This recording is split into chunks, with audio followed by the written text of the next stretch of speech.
Preparativos para la Pascua. Jueves Santo, el 13 Nisan, equivalente 29 de marzo.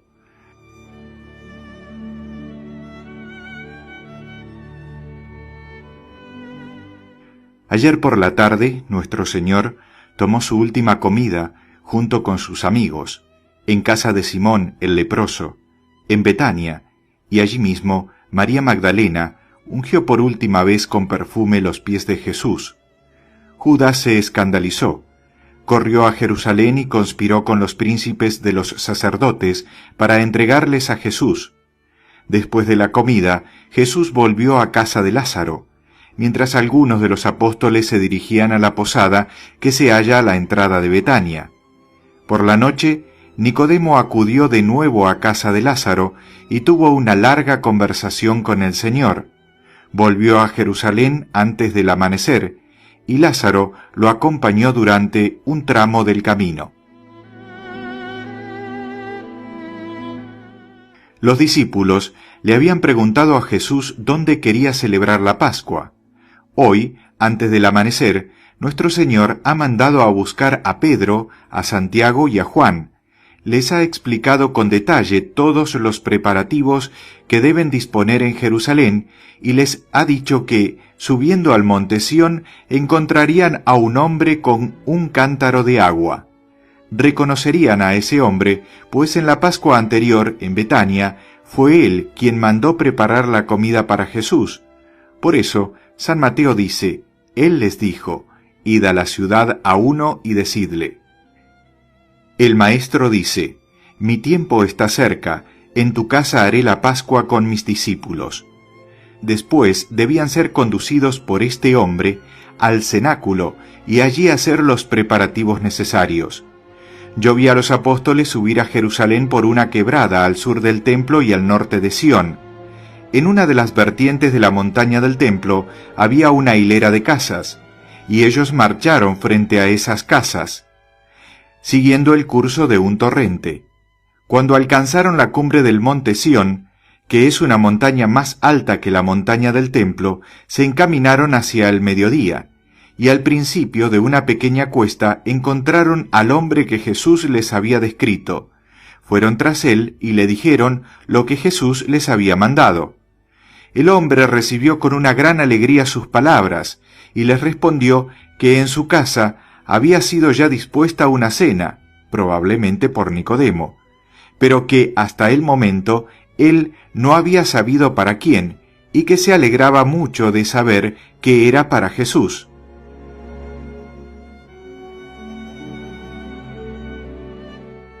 El nombre de este hombre era Elí, cuñado de Zacarías de Hebrón, en cuya casa Jesús había anunciado el año anterior la muerte de Juan el Bautista.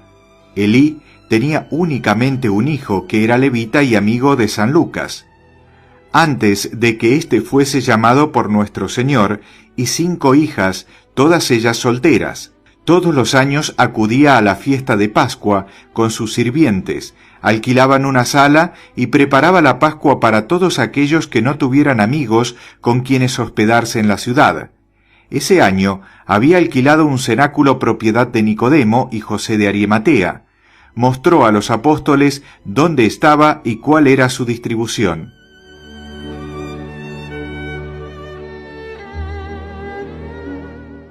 Del lado sur del monte Sión, no lejos de las ruinas del castillo de David y del mercado que asciende hacia el castillo hacia el este, hay una antigua y sólida edificación con frondosos árboles, en mitad de un espacioso patio amurallado. A ambos lados de la entrada se ven otras construcciones añejas, sobre todo a la derecha, donde está la morada del sirviente principal, y pegada a esta, la casa en que la Santísima Virgen y las santas mujeres pasaron más tiempo después de la muerte de Jesús.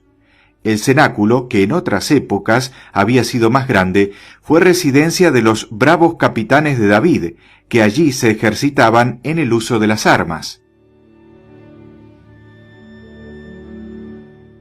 Antes de la construcción del templo, el Arca de la Alianza estuvo depositada allí durante un largo período, y todavía pueden encontrarse huellas de su presencia en el sótano. También he visto al profeta Malaquías cobijado bajo ese mismo techo. Fue allí donde escribió sus profecías sobre el Santísimo Sacramento y el sacrificio de la nueva alianza. Salomón rindió honores a esta casa y llegó a tener en ella algún acto simbólico y figurativo que he olvidado. Cuando casi todo Jerusalén fue destruido por los babilonios, esta casa fue respetada. He visto muchas otras cosas relacionadas con la casa, pero solo recuerdo lo que he contado. Cuando fue comprado por Nicodemo y José de Arimatea, este edificio estaba en muy mal estado. Ellos arreglaron el cuerpo principal y lo dispusieron cómodamente. Lo alquilaban a los extranjeros que acudían a Jerusalén con motivo de la Pascua. Así fue como nuestro Señor pudo celebrar allí la Pascua del año anterior. Además, la casa y sus dependencias se utilizaban como almacén de estelas, monumentos y otras piedras, y también como taller para los obreros. José de Arimatea poseía excelentes canteras en su país, de donde hacía traer grandes bloques de piedra con las cuales, bajo su dirección, esculpían sepulcros, adornos y columnas que después vendían. Nicodemo también se dedicaba a este negocio y solía pasar muchas horas de sus ratos libres esculpiendo. Trabajaba en la sala o en el sótano, excepto en tiempo de las fiestas. Su trabajo lo había llevado a conocer a José de Arimatea, de quien se había hecho amigo. A menudo habían llevado a cabo juntos alguna empresa. Esa mañana, mientras Pedro y Juan hablaban con el hombre que había alquilado el cenáculo, vi a Nicodemo en la casa de la izquierda del patio, donde habían sido colocadas muchas piedras que impedían el paso al cenáculo. Una semana antes vi a varias personas trasladando las piedras de un lado a otro, limpiando el patio y preparando el cenáculo para la Pascua. Entre ellos me pareció ver a algunos discípulos, quizás Aram y Temeni, los primos de José de Arimatea. El cenáculo, propiamente dicho, está casi en el centro del patio, es rectangular y lo rodean chatas columnas. Si el espacio entre los pilares se abriera un poco, podría formar parte de la gran sala interior, pues todo el edificio es como si fuera transparente, pero excepto en las ocasiones especiales, los pasos están cerrados. La luz penetra por unas ranuras que hay en lo alto de las paredes. Al entrar se encuentra primero un vestíbulo al que dan acceso 3 puertas, luego la gran sala interior, de cuyo techo cuelgan varias lámparas. Las paredes, hasta media altura, están decoradas para la fiesta con hermosas esteras y tapices, y una abertura del techo ha sido velada con una gasa azul muy transparente. La parte de atrás de la habitación está separada del resto por una cortina también de gasa azul. Esta división en 3 partes del cenáculo le otorga cierta semejanza con el templo, donde encontramos el atrio, el Santa y el Santa Santorum. En la parte posterior del cenáculo se encuentra colgada de derecha a izquierda la indumentaria precisa para la celebración de la fiesta. En el medio hay una especie de altar, un banco de piedra elevado sobre 3 escalones, y con la figura de un triángulo rectángulo está sujeto a la pared. Ese debe ser el adorno donde se asa el Cordero Pascual, porque hoy durante la comida los escalones se notaban calientes. No puedo explicar en detalle todo lo que hay en esta parte de la sala, pero se están haciendo grandes preparativos para la cena pascual. En la pared que hay encima de este horno o altar se ve una especie de nicho, delante del cual vi una imagen de un cordero pascual. Tenía un cuchillo en el cuello y su sangre parecía ir cayendo gota a gota sobre el altar, pero no lo recuerdo claramente. En otro nicho de la pared había 3 alacenas de diversos colores que podían moverse como nuestros tabernáculos para abrirlas y cerrarlas. Había en ellas todo tipo de vasijas para la Pascua. Más tarde, el Santísimo Sacramento fue colocado allí. En las habitaciones adyacentes al cenáculo se veía una especie de divanes con gruesos cubrecamas que podían ser usados como camas. Bajo el edificio hay hermosas bodegas. El arca de la alianza estuvo en algún momento depositada debajo de donde ahora está el hogar. La casa cuenta con 5 cañerías que por debajo del suelo se llevan las inmundicias y las aguas de la montaña. Pues la casa está construida en un punto elevado. En esa casa he visto a Jesús orar y hacer milagros. Los discípulos también se quedaban con frecuencia a pasar la noche en las salas laterales.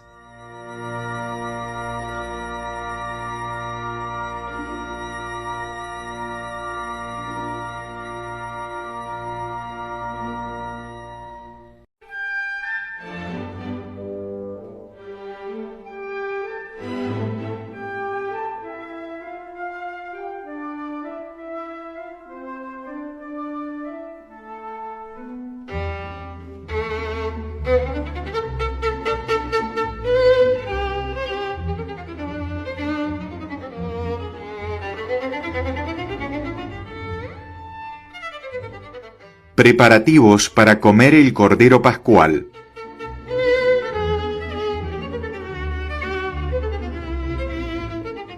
Cuando los apóstoles acabaron de hablar con Elí de Hebrón, este último entró en la casa por el patio, pero los discípulos torcieron a la derecha y bajaron el monte Sión hacia el norte. Atravesaron un puente y siguieron por un sendero cubierto de árboles hacia el otro lado de la quebrada de delante del templo y de la hilera de casas que quedan al sur de éste. Allí estaba la casa del anciano Simeón, que murió en el templo tras la presentación de nuestro Señor. Los hijos de Simeón, algunos de los cuales eran discípulos de Jesús en secreto, vivían ahora en la casa de Simeón. Los apóstoles hablaron con uno de ellos, un hombre alto y moreno, que trabajaba en el templo. Fueron con él hasta la parte oriental del templo, atravesando la puerta de Ofel, por la que Jesús había entrado en Jerusalén el domingo de Ramos, y prosiguieron hasta la plaza del ganado, al norte del templo. En la parte sur de esa plaza, vi pequeños cercados como jardines en miniatura, en los que pastaban hermosos corderos. Allí era donde se compraban los corderos de Pascua.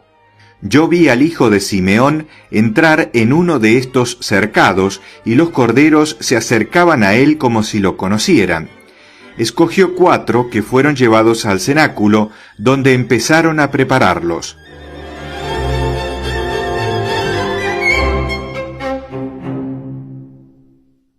Luego vi a Pedro y a Juan ir, además, a diversas partes de la ciudad y encargarse de varias cosas.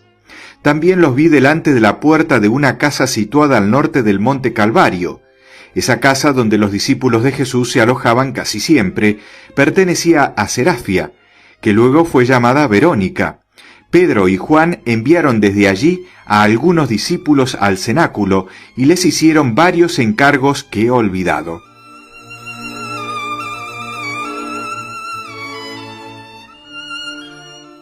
Ellos entraron en casa de Serafia, donde tenían que hacer todavía algunas cosas. El marido de ella era miembro del consejo y pasaba mucho tiempo fuera de casa, ocupado en sus asuntos. Pero aun cuando estaba en casa, se veía poco. Serafia era una mujer más o menos de la edad de la Santísima Virgen, que conocía a la Sagrada Familia desde hacía mucho tiempo, pues cuando Jesús niño se quedó 3 días en Jerusalén después de la fiesta, ella se ocupó de alimentarlo. Los 2 apóstoles cogieron de allí, entre otras cosas, el cáliz con el que nuestro Señor instituyó la Sagrada Eucaristía.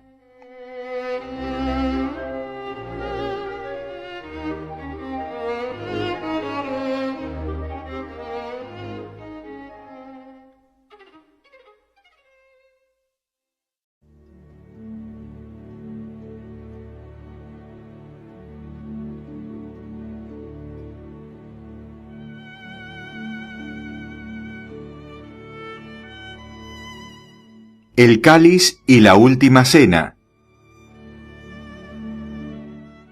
El cáliz que los apóstoles cogieron de casa de Verónica tenía una apariencia hermosísima y misteriosa.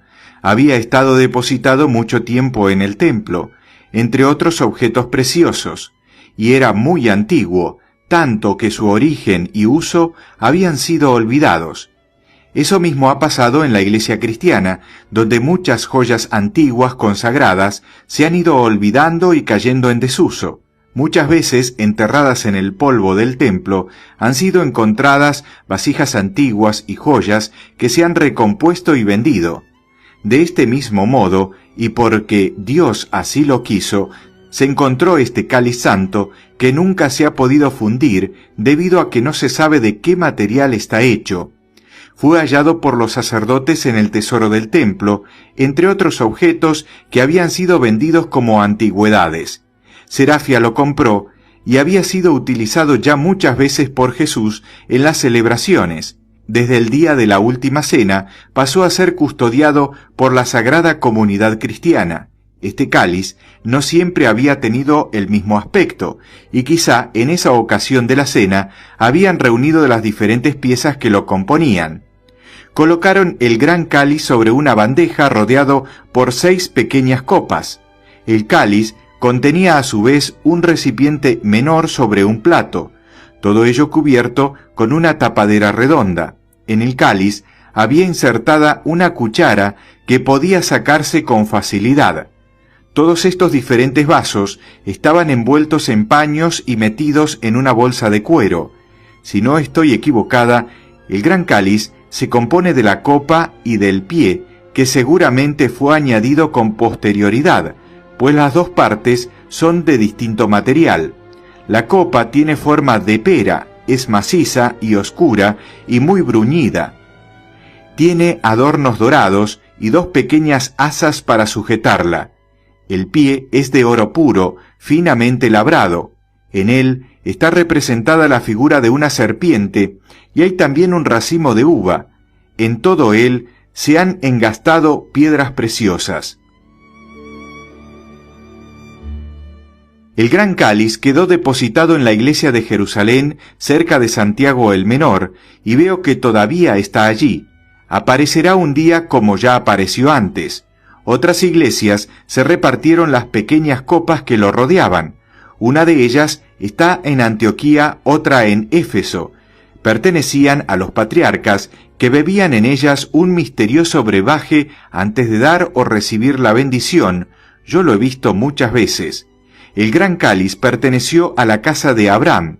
Melquisedec lo llevó consigo desde la tierra de Semíramis a la tierra de Canaán, donde fundó algunos asentamientos en el lugar donde después se edificaría Jerusalén. Lo utilizó en el sacrificio cuando ofreció pan y vino en presencia de Abraham. Después volvió a dejarlo en manos de este sagrado patriarca. El mismo cáliz estuvo asimismo en el arca de Noé.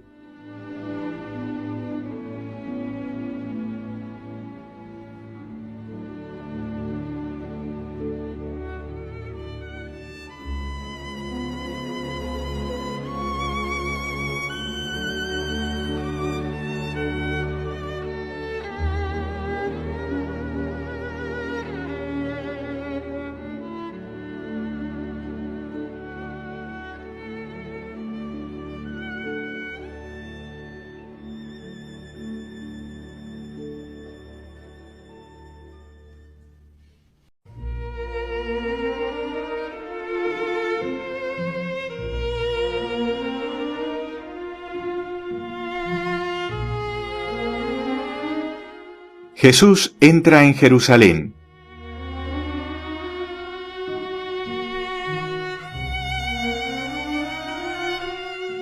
Por la mañana, mientras los apóstoles estaban en Jerusalén ocupados con los preparativos de la Pascua, Jesús se había quedado en Betania. Se despidió con gran afecto de las santas mujeres, de Lázaro y de la Santa Madre, y les dio las últimas indicaciones.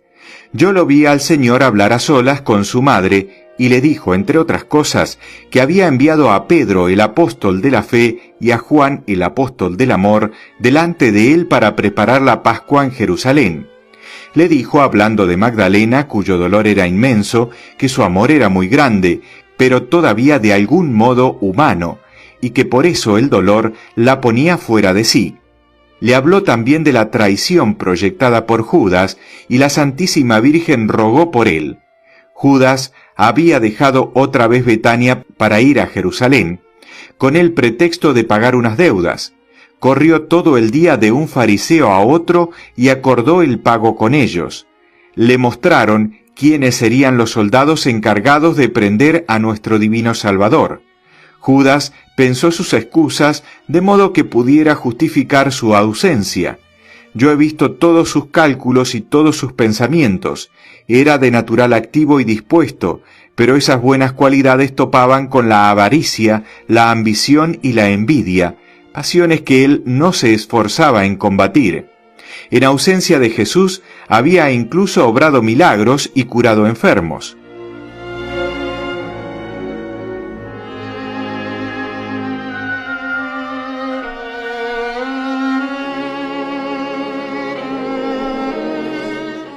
Cuando nuestro Señor le dijo a la Santísima Virgen lo que iba a suceder, ella le pidió de la manera más tierna que la dejase morir con él, pero él la exhortó a tener más resignación en su pena que las otras mujeres. Le dijo también que resucitaría y el lugar donde se le aparecería. Ella no lloró mucho ante él, pero su dolor era indescriptible. Había algo casi espantoso en su profundo recogimiento. El Señor le agradeció como hijo piadoso el amor que ella le tenía, y la estrechó contra su corazón. Le dijo también que celebraría espiritualmente la última cena con ella, y le indicó la hora en que ella recibiría su preciosa sangre. Se despidió una vez más de todos y les dio las últimas instrucciones. Jesús y los apóstoles salieron a las 12 de Betania y se encaminaron a Jerusalén. Con ellos iban 7 discípulos que eran de Jerusalén y sus alrededores, excepto Natanael y Silas. Entre ellos estaban también Juan y Marcos, el hijo de la pobre viuda que el jueves anterior había ofrecido su último dinero en el templo mientras Jesús predicaba. Nuestro Señor lo había tomado consigo desde hacía pocos días. Las santas mujeres lo siguieron al cabo de un rato. Jesús y sus compañeros rodearon el monte de los Olivos, caminaron por el valle de Josafat y llegaron incluso hasta el monte Calvario. Mientras caminaban, no cesaba de instruirlos. Dijo, entre otras cosas, a los apóstoles que hasta entonces les había dado pan y vino, pero hoy les daría su carne y su sangre, su ser entero, todo lo que era y todo lo que tenía. La expresión de nuestro Señor mientras decía esto era tan dulce que su alma parecía estar saliendo de su boca con sus palabras, y parecía languidecer de amor, deseando que llegara el momento de darse a los hombres. Sus discípulos no lo comprendieron, y creyeron que estaba hablándoles del Cordero Pascual. No hay palabras para expresar todo el amor y toda la resignación contenidos en los últimos discursos de nuestro Señor en Betania y en su camino a Jerusalén. Los 7 discípulos que habían seguido al Señor a Jerusalén no recorrieron el camino en su compañía, fueron a llevar al cenáculo los hábitos ceremoniales de la Pascua y volvieron a casa de María, la madre de Marcos. Cuando Pedro y Juan llegaron al cenáculo con el cáliz, los vestidos para la ceremonia ya estaban en el vestíbulo, donde los discípulos y algunos otros compañeros los habían dejado. Habían colocado también colgaduras en las paredes desnudas, destapado las aberturas de arriba y habían encendido 3 lámparas. A continuación, Pedro y Juan fueron al valle de Josafat y avisaron a nuestro Señor y a los apóstoles. Los discípulos y los amigos que iban a celebrar la Pascua con ellos en el cenáculo llegaron más tarde.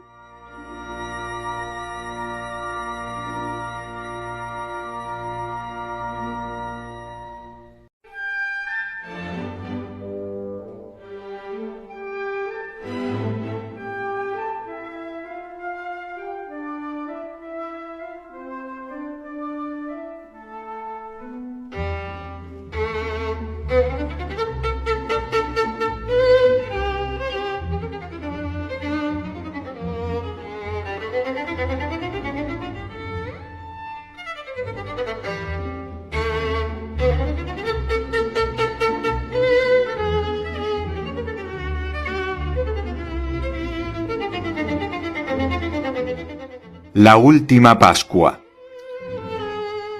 Jesús y sus discípulos comieron el Cordero Pascual en el cenáculo, divididos en 3 grupos. Jesús con los 12 apóstoles en el cenáculo propiamente dicho. Natanael con otros 12 discípulos en una de las salas laterales. Los otros 12 se agruparon en torno a Eliaquim, hijo de Cleofás, y de María, hija de Elí. Eliaquim había sido discípulo de Juan el Bautista.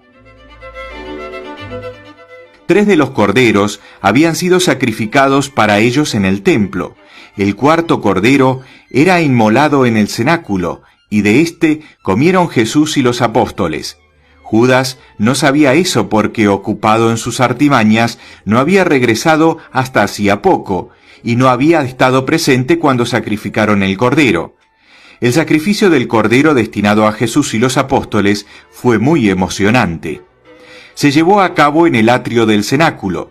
Los apóstoles y los discípulos presentes cantaron el Salmo 118. Jesús les habló del tiempo nuevo que comenzaba y que los sacrificios de Moisés y del Cordero Pascual iban a cumplirse, y que por esta razón el Cordero debía ser sacrificado como antiguamente en Egipto, porque también ellos estaban a punto de liberarse de la esclavitud. Se dispusieron los recipientes y los instrumentos necesarios. Trajeron un cordero pequeñito tocado con una corona que fue enviada a la Santísima Virgen, a la estancia en la que ella permanecía con las santas mujeres. El cordero estaba atado a una tabla con una cuerda que le rodeaba el cuerpo. Me recordó a Jesús atado a la columna y azotado. El hijo de Simeón sostenía la cabeza del cordero. Jesús le hizo una incisión en el cuello con la punta de un cuchillo que dio entonces al hijo de Simeón, quien acabó de matarlo. A Jesús parecía repugnarle tener que herir al animal. Lo hizo deprisa, pero con solemnidad. La sangre fue recogida en un cuenco y Jesús mojó en ella un ramo de hisopo. A continuación fue a la puerta de la sala, tintó con sangre los 2 pilares y la cerradura y fijó el ramo sobre la puerta. Luego habló a los discípulos y les dijo, entre otras cosas, que el ángel exterminador se mantendría alejado, que debían orar en aquel sitio sin temor y sin inquietud cuando él fuera sacrificado. Él mismo, el verdadero Cordero Pascual, que un nuevo tiempo y un nuevo sacrificio iban a comenzar y que durarían hasta el fin del mundo.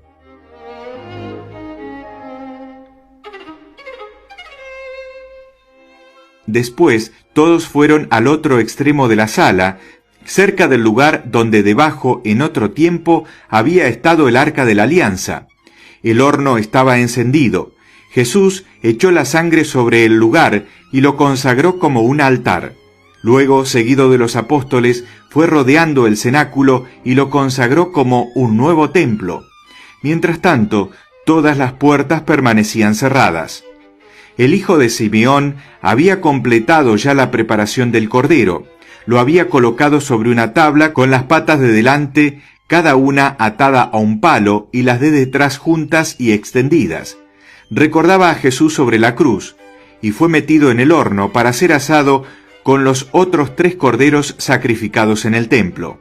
Los corderos pascuales de los judíos se mataban todos en el atrio del templo, aunque en 3 sitios distintos, uno para las personas distinguidas, otro para la gente común y otro para los extranjeros.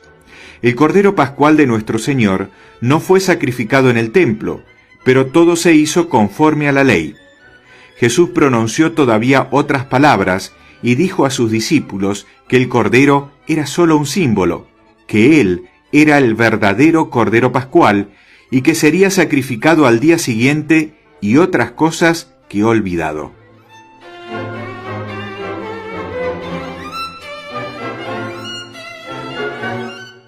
Tras estas palabras de Jesús, y habiendo llegado Judas, empezaron a disponerse las mesas. Los discípulos se pusieron los vestidos de ceremonia que estaban en el vestíbulo, se cambiaron las sandalias y se colocaron encima una especie de camisa blanca y una capa que era más corta por delante que por detrás. Se sujetaron los vestidos en la cintura y se remangaron las mangas que eran muy anchas. Cada grupo fue a la sala que le había sido asignada. Los discípulos a las salas laterales. Nuestro Señor con los apóstoles se quedó en la del cenáculo. Agarraron cada uno un palo y con él en la mano fueron acercándose de dos en dos a la mesa. Permanecieron de pie, cada uno en su sitio, con el palo apoyado sobre los brazos extendidos y las manos levantadas. La mesa era estrecha y con forma de herradura, y de una altura algo superior a la rodilla de un hombre. Frente a Jesús, dentro del semicírculo, se dejó un sitio vacío, desde donde poder servir los platos, tal como lo recuerdo. Juan, Santiago el mayor y Santiago el menor estaban a la derecha de Jesús. A ese extremo de la mesa se sentaba Bartolomé, en el otro lado Tomás y Judas Iscariote. A la izquierda de Jesús estaban Pedro, Andrés y Tadeo, y en la punta de la izquierda Simón, y a continuación Mateo y Felipe. En medio de la mesa estaba la bandeja con el cordero pascual. Su cabeza reposaba entre sus patas delanteras, dispuestas en cruz. Las patas de atrás seguían extendidas. Todo el borde de la fuente estaba adornado con ajos.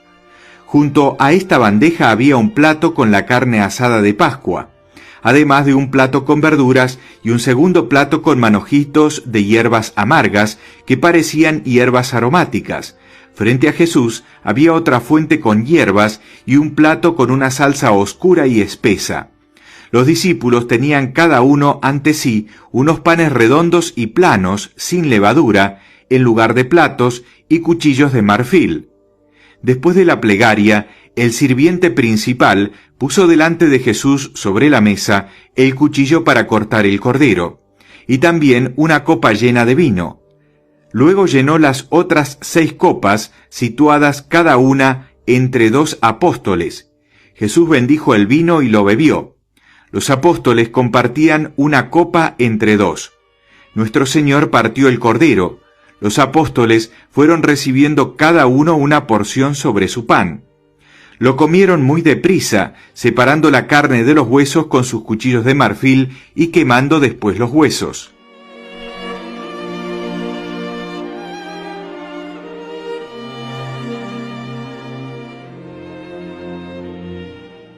Todo esto lo hicieron de pie, apenas apoyado en el respaldo de sus asientos. Jesús partió uno de los panes ácimos, guardó una parte y distribuyó la otra entre los apóstoles. La copa de vino fue llenada de nuevo, pero Jesús no bebió. Desde ahora no beberé más de este fruto de vida hasta aquel día, cuando lo beba de nuevo con vosotros en el reino de Dios. Después de beber cantaron un himno. Jesús rezó o permaneció en silencio, y luego se lavaron las manos de nuevo. A continuación se sentaron. Nuestro Señor partió todavía otro cordero, que hizo llevar a las santas mujeres, que comían en una de las estancias del patio. Los apóstoles comieron todavía verduras y lechuga. Jesús tenía una expresión de recogimiento y serenidad tan grandes como yo no le había visto nunca. Dijo a los apóstoles que olvidaran todas sus preocupaciones. La Santísima Virgen, sentada a la mesa de las mujeres, estaba también llena de serenidad.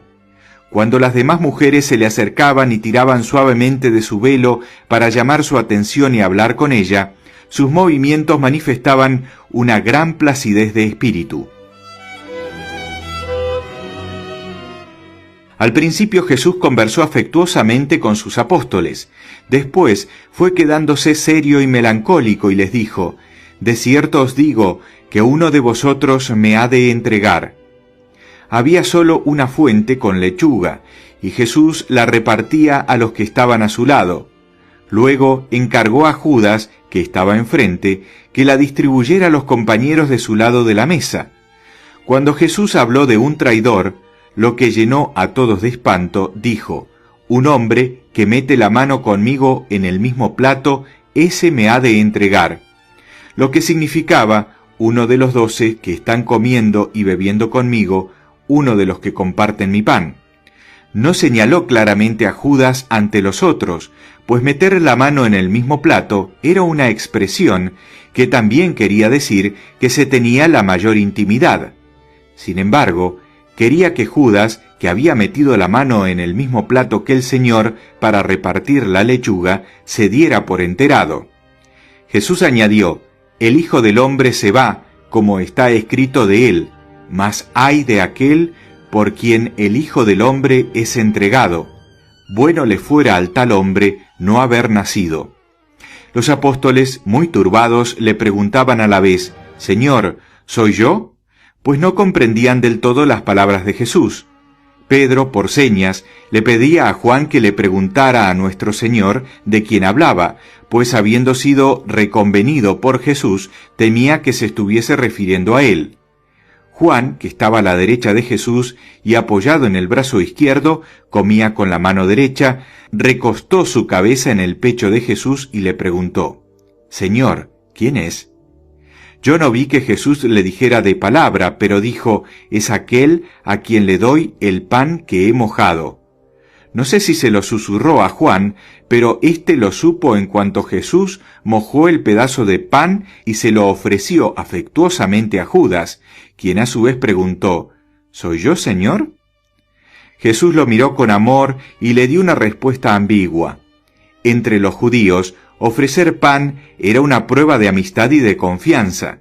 Jesús utilizó ese gesto para advertir a Judas sin declararlo culpable ante los otros.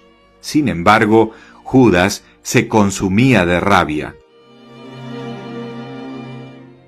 Yo vi durante la cena una figura horrible sentada a sus pies, que a veces ascendía hasta su corazón.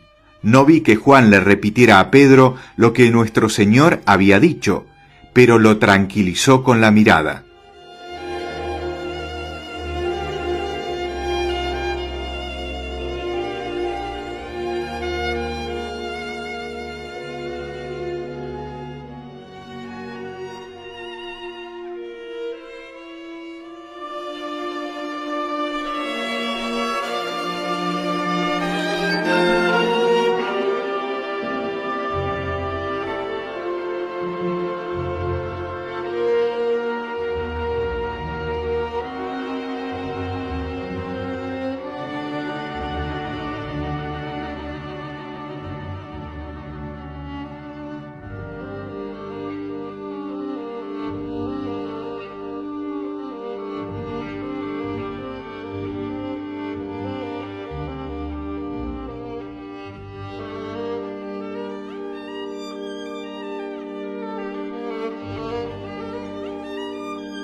Jesús lava los pies a los apóstoles.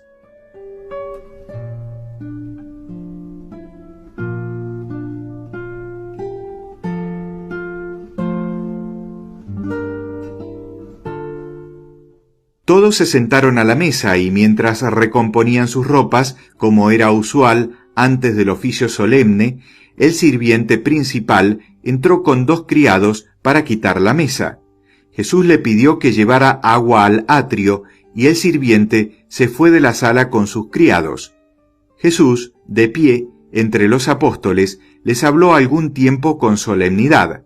No puedo repetir exactamente lo que dijo, pero me acuerdo de que les habló del reino, de que volvía con su Padre, de lo que les dejaría cuando se separase de ellos, etc. Les habló también sobre la penitencia, la confesión, el arrepentimiento y la justificación. Yo comprendí que se estaba refiriendo al lavatorio de los pies y vi que todos los apóstoles reconocían sus pecados y se arrepentían de ellos, excepto Judas.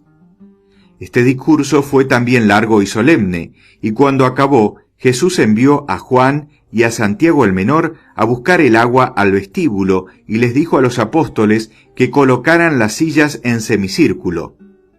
Él se fue también al vestíbulo, y allí se envolvió el cuerpo con una toalla, y mientras tanto los apóstoles en la sala se decían algunas palabras y se preguntaban cuál sería el primero entre ellos. El Señor les había dicho claramente que iba a dejarlos y que su reino estaba muy próximo y al alcance, lo que reforzaba aún más su idea de que el Señor tenía unos planes secretos y que se había referido a un triunfo terrestre que proclamaría en el último momento.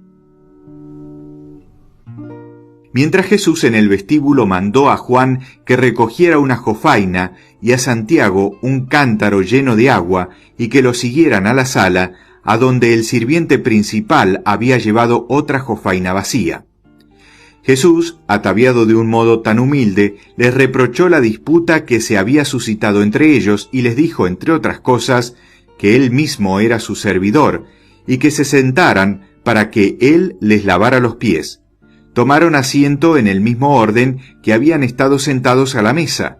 Jesús iba del uno al otro echándole sobre los pies agua de la jofaina que llevaba Juan. Luego, con un extremo de la toalla en la que estaba envuelto, se lo secaba. Nuestro Señor llevó a cabo este acto de humildad lleno de afecto hacia sus apóstoles. Cuando llegó a Pedro, este asimismo humilde quiso detenerlo, y le dijo, «Señor, ¿cómo vas tú a lavarme los pies?» Jesús le contestó, «Ahora no entiendes lo que hago, pero lo entenderás más tarde». Me pareció que en una parte le decía, «Simón, has merecido que mi Padre te revelara quién soy yo, de dónde vengo y a dónde voy. Tú solo lo has reconocido abiertamente, y por eso, sobre ti construiré mi iglesia y las puertas del infierno no prevalecerán contra ella. Mi poder permanecerá en ti y en tus sucesores hasta el final de los tiempos». Jesús señaló a Pedro ante los apóstoles y les dijo que cuando él ya no estuviera presente, Pedro ocuparía su lugar. Pedro exclamó, «Tú nunca me lavarás los pies». A lo que el Señor respondió, «Si no lo hago, no tendrás nada que ver conmigo». Entonces Pedro añadió, «Señor, lavadme no solo los pies, sino también las manos y la cabeza». Jesús dijo, «Quien ha sido purificado no precisa lavarse más que los pies. Todo el resto es puro. Vosotros estáis, pues, limpios, aunque no todos». Con estas palabras se refería a Judas.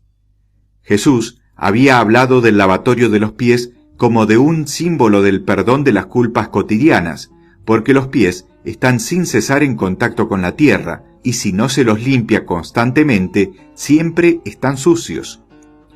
Al lavarles Jesús los pies, fue como si les hubiera concedido una especie de absolución espiritual. Pedro, en medio de su celo, lo que vio fue que aquel gesto era una humillación demasiado grande para su maestro.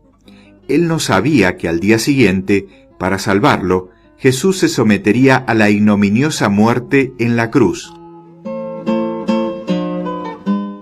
Cuando Jesús lavó los pies de Judas, lo hizo del modo más afectuoso. Acercó su sagrada faz a los pies de Judas y le dijo en voz baja que desde hacía un año sabía de su traición.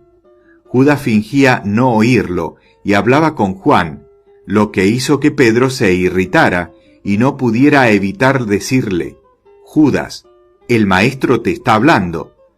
Entonces Judas dio a Jesús una réplica vaga y evasiva. Dijo algo así como, «Dios me libre, Señor». Los demás no se habían dado cuenta de que Jesús le había hablado a Judas, pues lo hizo en voz baja, para que los otros no lo oyeran, y además estaban ocupados en calzarse de nuevo las sandalias. Nada en todo el transcurso de su pasión afligió tanto a Jesús como la traición de Judas. Jesús finalmente lavó también los pies de Juan y Santiago, luego les habló sobre la humildad, y les dijo que el más grande entre todos era aquel que servía a los demás, y que a partir de entonces debían lavarse los pies unos a otros. A continuación se puso sus vestidos. Los apóstoles se desciñeron los suyos, que habían sujetado para comer el Cordero Pascual.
Institución de la Sagrada Eucaristía.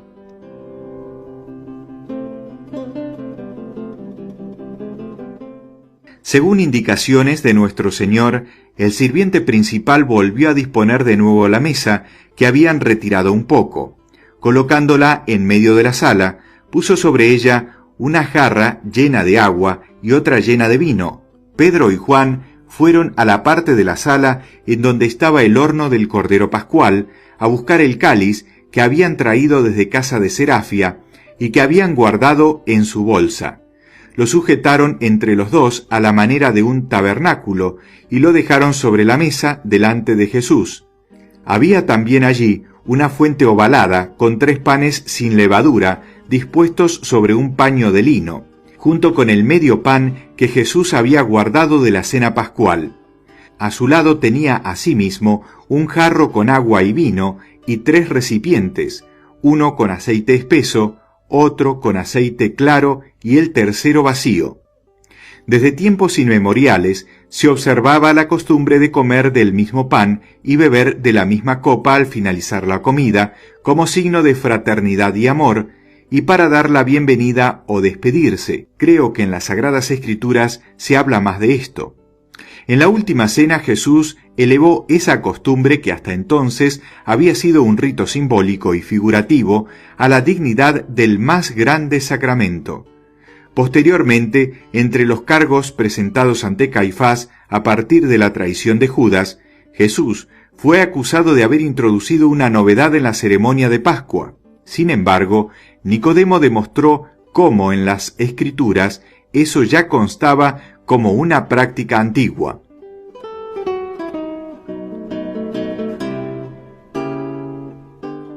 Jesús se encontraba entre Pedro y Juan, las puertas estaban cerradas, y todo tenía un aire misterioso y solemne. Cuando el cáliz fue sacado de su bolsa, Jesús oró y habló a sus apóstoles con gran seriedad. Yo vi a Jesús explicándoles el significado de la cena y toda la ceremonia, y me hizo pensar en un sacerdote enseñando a otros a decir misa.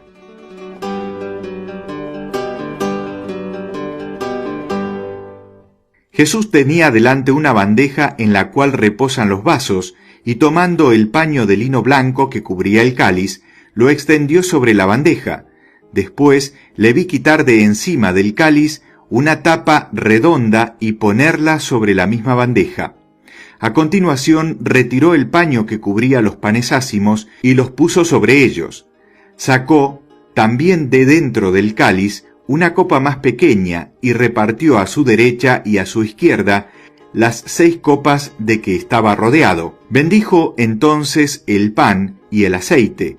Levantó con las 2 manos la bandeja con los panes, elevó la mirada, rezó, ofertó, depositó de nuevo la bandeja sobre la mesa y volvió a cubrirla.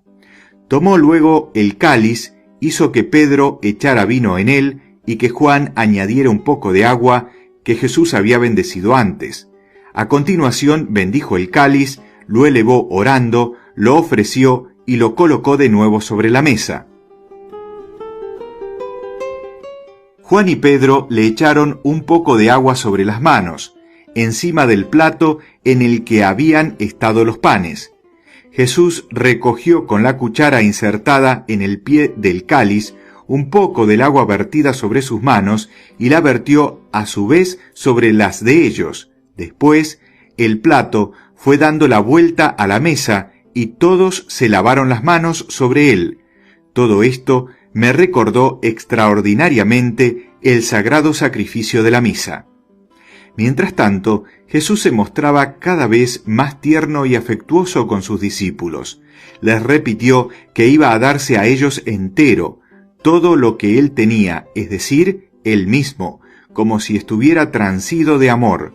Le vi volverse transparente hasta parecer una sombra luminosa. Partió el pan en varios trozos y los dejó sobre la bandeja. Agarró un poco del primer pedazo y lo echó en el cáliz. En el momento en que hizo eso, me pareció ver a la Santísima Virgen recibiendo el sacramento espiritualmente, aún no estando presente.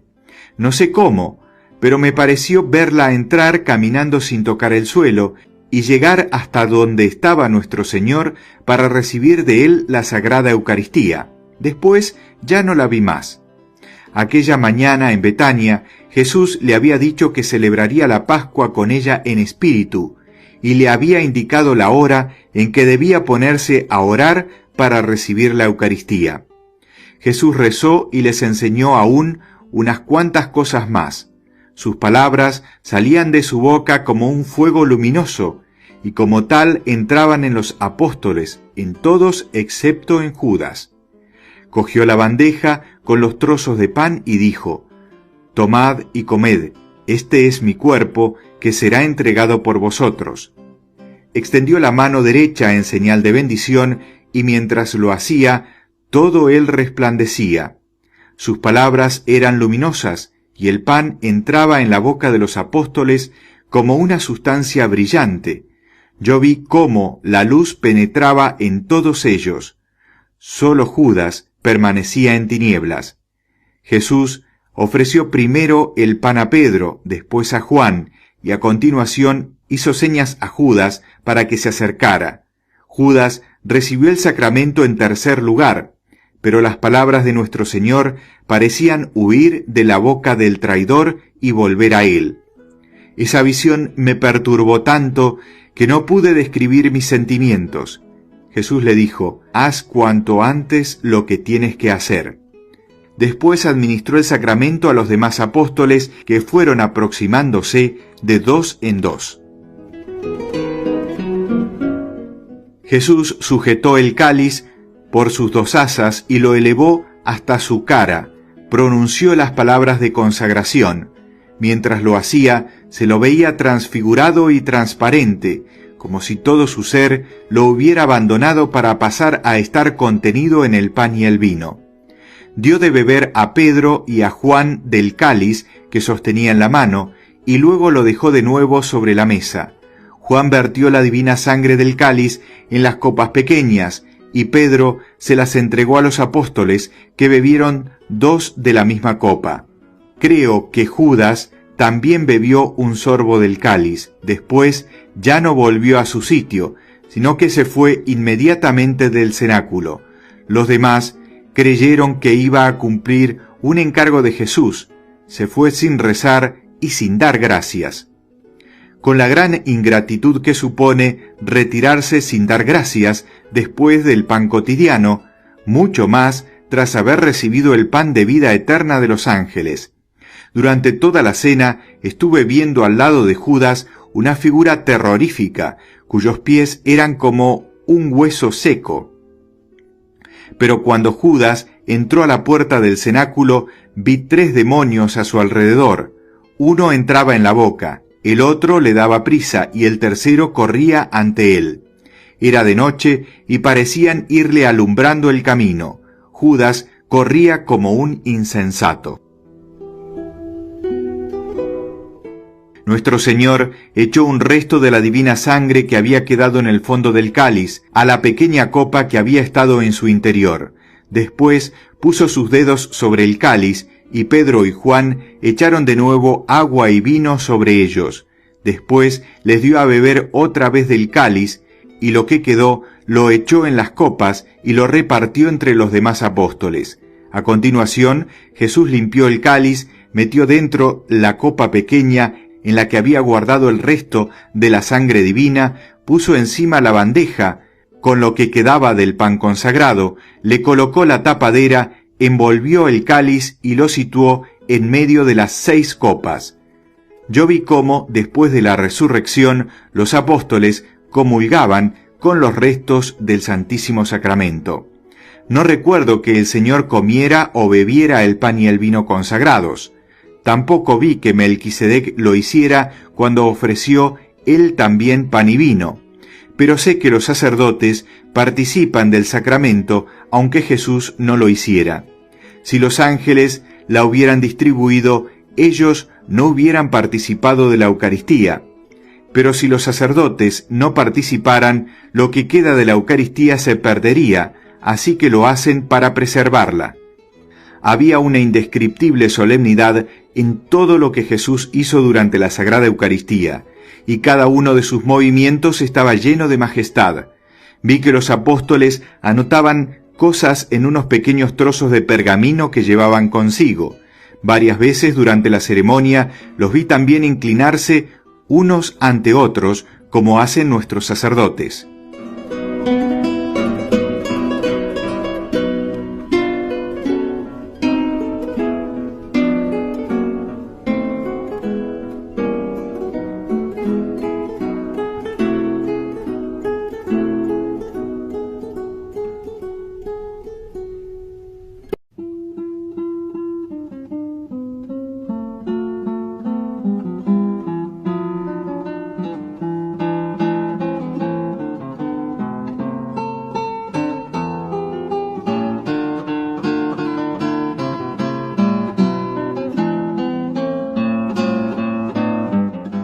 Instrucciones privadas y consagraciones.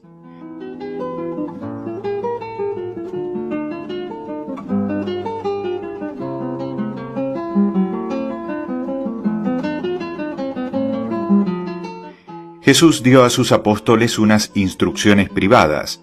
Les dijo que debían seguir celebrando el Santísimo Sacramento en memoria suya hasta el fin de los tiempos.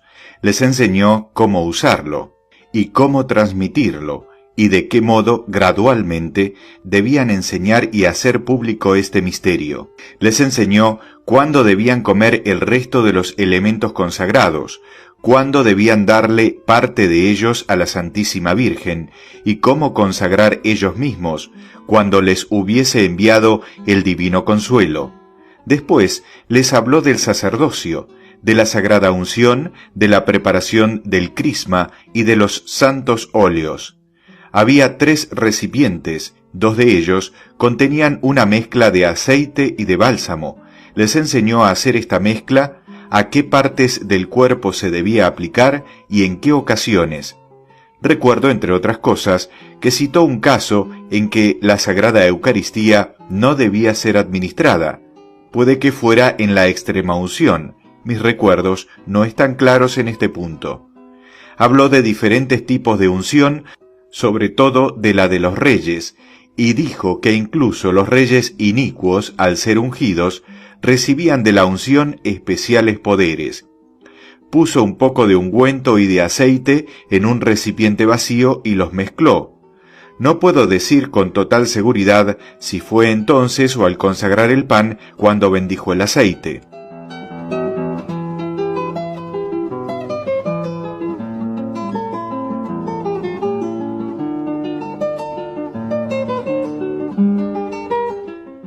Después vi cómo Jesús ungía a Pedro y a Juan, en cuyas manos él había vertido el agua que había corrido por sus manos, y a los cuales había dado de beber de su mismo cáliz. A continuación les impuso las manos sobre la cabeza y sobre los hombros. Ellos unieron sus manos cruzando los pulgares y se inclinaron profundamente ante nuestro Señor, hasta ponerse casi de rodillas. Jesús les ungió el dedo pulgar y el índice de cada mano, y trazó una cruz sobre sus cabezas con el crisma. Les dijo que también aquello permanecería hasta el fin del mundo. Santiago el menor, Andrés, Santiago el mayor y Bartolomé fueron asimismo consagrados. Vi cómo cruzaba sobre el pecho de Pedro una especie de estola que éste llevaba colgada al cuello. A los otros simplemente se la cruzó desde el hombro derecho hasta el izquierdo. No me acuerdo bien si esto lo hizo durante la institución del Santísimo Sacramento o durante la unción. Comprendí que, con esta unción, Jesús les comunicaba algo esencial y sobrenatural que soy incapaz de describir. Les dijo que, en cuanto recibieran el Espíritu Santo, podrían consagrar el pan y el vino y ungir a los demás apóstoles. Me fue mostrado aquí cómo el día de Pentecostés Pedro y Juan impusieron las manos a los otros apóstoles y una semana después a los demás discípulos. Tras la resurrección, Juan administró por primera vez el Santísimo Sacramento a la Santísima Virgen. Este hecho fue celebrado durante un tiempo por la Iglesia triunfante, aunque la Iglesia terrenal no lo haya celebrado desde hace mucho. Los primeros días después de Pentecostés, solo Pedro y Juan consagraban la Sagrada Eucaristía, pero más tarde vi que los otros consagraban también. Nuestro Señor bendijo asimismo fuego en una vasija de hierro, y después de eso se procuró no dejarlo apagar jamás. Fue conservado junto al lugar donde fue depositado el Santísimo Sacramento, del corazón del antiguo horno pascual, y de allí lo sacaban siempre para los usos espirituales. Todo lo que Jesús hizo entonces fue en secreto, y fue enseñado también en secreto. La Iglesia ha conservado todo lo que era esencial de esas instrucciones privadas y bajo la inspiración del Espíritu Santo lo ha ido desarrollando y adaptando según sus necesidades. Yo no sé si Juan y Pedro fueron consagrados obispos o solo Pedro y Juan consagrados sacerdote o qué dignidad fue otorgada a los demás apóstoles. Pero los diferentes modos en que nuestro Señor dispuso las estolas sobre sus pechos parecen indicar distintos grados de consagración.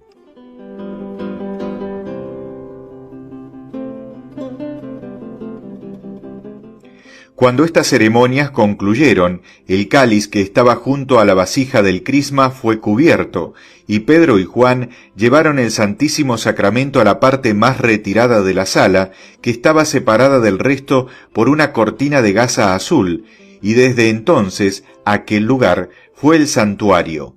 El sitio donde fue depositado el Santísimo Sacramento estaba muy poco más elevado que el horno pascual. José de Arimatea y Nicodemo cuidaron el santuario y el cenáculo en ausencia de los apóstoles. Jesús dio todavía instrucciones a sus apóstoles durante largo rato y también rezó varias veces. Con frecuencia parecía conversar con su Padre Celestial. Estaba lleno de entusiasmo y de amor. Los apóstoles estaban exultantes de gozo y de celo, y le hacían diversas preguntas que él les contestaba. La mayoría de estas palabras están en las Sagradas Escrituras. El Señor dijo a Pedro y a Juan diversas cosas que luego ellos debían transmitir a los demás apóstoles, y estos a su vez a los discípulos y a las santas mujeres, según la capacidad de cada uno para los conocimientos transmitidos. Jesús habló en privado con Juan, le dijo que viviría más tiempo que los otros, le contó también algo relativo a 7 iglesias, coronas, ángeles, y le dio a conocer misteriosas representaciones que, según yo creo, significaban varias épocas. Los otros apóstoles sintieron un poco de envidia por esa confianza particular que Jesús le había demostrado a Juan. Jesús habló de nuevo del traidor. Ahora está haciéndolo, decía. Y de hecho, yo vi a Judas haciendo exactamente lo que Jesús decía. Pedro aseguraba con vehemencia que él sería siempre fiel a Jesús, Y éste dijo: Simón, Simón, Satanás te desea para molerte como trigo, pero yo he rogado por ti, para que tu fe no desfallezca, y que, cuando tú seas confirmado, puedas confortar a tus hermanos. Y entonces nuestro Señor le dijo de nuevo que a donde él iba, ellos no podían seguirlo, a lo que Pedro contestó exaltado: Señor, yo estoy dispuesto a acompañarte a la prisión y a la muerte. A lo que Jesús le respondió: en verdad te digo, que antes de que el gallo cante 2 veces, me habrás negado 3. Hablándoles de los tiempos difíciles que se avecinaban, Jesús les dijo: Cuando os he mandado sin bolsa y sin sandalias, ¿os ha faltado algo? No, respondieron los apóstoles. Pues ahora, prosiguió Jesús, que cada cual agarre su bolsa y sus sandalias, y quien nada tenga, que venda su túnica para comprar una espada, pues en verdad os digo, que todo lo que fue escrito se va a cumplir. Ha sido reconocido como inicuo. Todo lo relacionado conmigo ha llegado a su fin. Los apóstoles entendieron todo esto de modo literal, y Pedro le mostró 2 espadas cortas y anchas como dagas. Jesús dijo: Basta, vayámonos de aquí. A continuación entonaron un himno de acción de gracias, colocaron la mesa a un lado y se fueron hacia el atrio. Allí Jesús encontró a su madre, a María, hija de Cleofás, y a Magdalena, que le suplicaron con ansia que no fuera al monte de los Olivos, porque corría el rumor de que querían agarrarlo. Pero Jesús las consoló con pocas palabras y se alejó rápidamente de ellas. Debían de ser cerca de las 9. Bajaron por el camino que Pedro y Juan habían seguido para llegar al cenáculo y se dirigieron al monte de los Olivos. Yo he visto la Pascua y la institución de la Sagrada Eucaristía como lo he relatado, aunque mi emoción en esos momentos era tan grande que no pude prestar mucha atención a los detalles, pero ahora lo he visto con más claridad. No hay palabras que puedan expresar la fatiga y la pena, su visión del interior de los corazones, el amor y la fidelidad de nuestro Salvador, su conocimiento de todo lo que iba a suceder. ¿Cómo quedarse solo en lo externo? Nuestro corazón se inflama de admiración, gratitud y amor.